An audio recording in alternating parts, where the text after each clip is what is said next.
Okay, today we're going to unravel a workplace law story that, on the surface, just sounds completely backwards. It's a tale of two employees, two very different situations, and two legal outcomes that are probably going to make you question everything you thought you knew about what's fair when it comes to getting fired. So picture this. On one side, you have an office worker. After a long lunch, she refuses to take a breathalyzer. Okay? On the other side, you've got a security guard who tests positive for methamphetamine. And this was after a bong was found in the office microwave. Yeah, you heard that right, the microwave. Now, if you had to bet on who won their unfair dismissal case, it seems pretty obvious, doesn't it? Well, you'd be wrong. The employee who refused the alcohol test, she won. And she was awarded over $63,000. And the guy who actually tested positive for meth, he lost his case, walked away with nothing. So the big question is, how is that even possible? How on earth does refusing a simple test lead to a massive payout, while a positive meth test leads to a firing that's considered totally justified? Well, the answer isn't just in what they did, it's all about how their employers handled everything. So let's start with case number 1. This is the story of the Boozy lunch. We're talking about Chantel Tomati, a manager at a transport company, and how this whole situation somehow turned into a huge legal victory for her. Here's how it all went down, all in a single afternoon. Chantel has a 4-hour lunch, says she had one drink, and then heads back to the office. A little while later, a colleague who was at that same lunch quits, and apparently it was pretty dramatic and disruptive. So, managers pull Chantel aside for a chat. She thinks it's about her colleague, but nope. They tell her she has to take a drug and alcohol test. She refuses, and boom, she's immediately suspended. And this really gets to the heart of her side of the story. She said she felt totally ambushed. So it wasn't just her being defiant for no reason.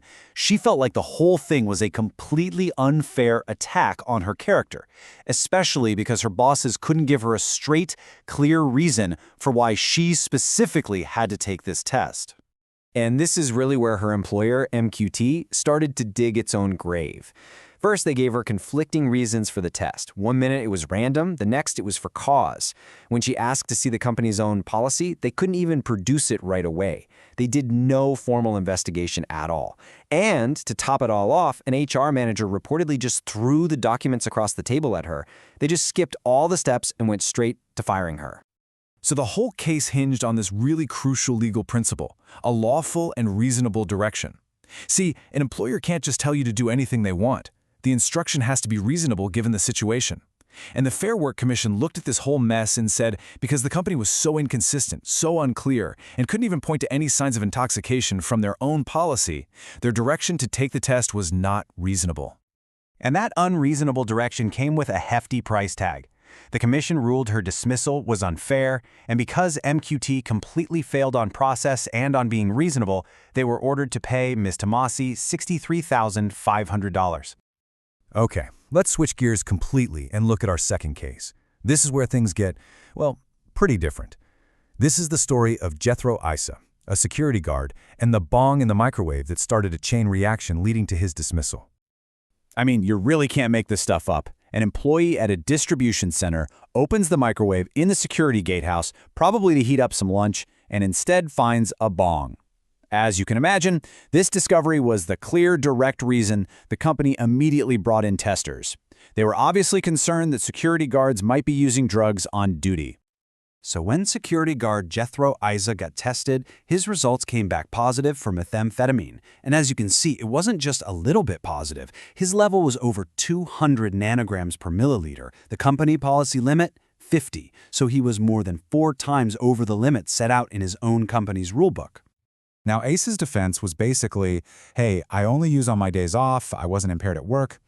But the company brought in an expert, a toxicologist, who argued that with a concentration that high, it was very likely he had used within just a few hours of the test, which would have put his drug use squarely within his shift. And this, right here, was the absolute clincher. Unlike an office manager, a security guard is in what's called a safety-critical role. The commission decided that even if they couldn't prove 100% that he was impaired at that moment, the risk was just too high. Given the nature of his job and the very clear policy breach, firing him was a fair and proportionate response. So, we've got two completely different outcomes from two pretty wild situations. Let's put them side by side to really nail down the legal logic that separates one from the other. This really breaks it all down. First, look at the reason for testing. For Tamati, the office worker, it was deemed unreasonable. There was no clear cause. For Isa, the security guard, finding a bong on site made testing perfectly reasonable. Then you have the process itself. Tamati's case was a procedural mess with no real investigation. Isa's employer followed a proper show cause process.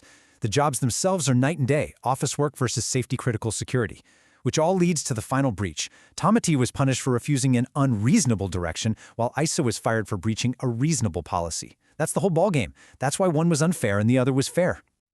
So this isn't just a fascinating legal puzzle. It actually gives us some incredibly important lessons for anyone in the workplace, whether you're the boss or the one clocking in. For employers, the message couldn't be clearer. Process is everything. You have to have a clear, easy-to-find drug and alcohol policy. Any direction to test has to be based on reasonable grounds. You can't just do it on a whim. You have to clearly and consistently state your reason for the test.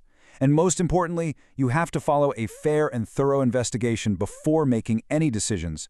Don't just jump straight to firing someone. And for employees, the big takeaway here is to know your rights. Your company has to have a reasonable reason to test you. You are absolutely entitled to be told what that reason is, and having a fair process isn't a privilege, it's your right. But remember, the type of job you do has a huge influence on what's going to be considered reasonable. Ultimately, what these two cases do is force us to look at this fundamental tension that exists in almost every workplace. It's this constant balancing act, right? Between an employer's duty to keep everyone safe and an employee's right to privacy. So the question these cases leave us with is, in our modern world, where should we draw that line?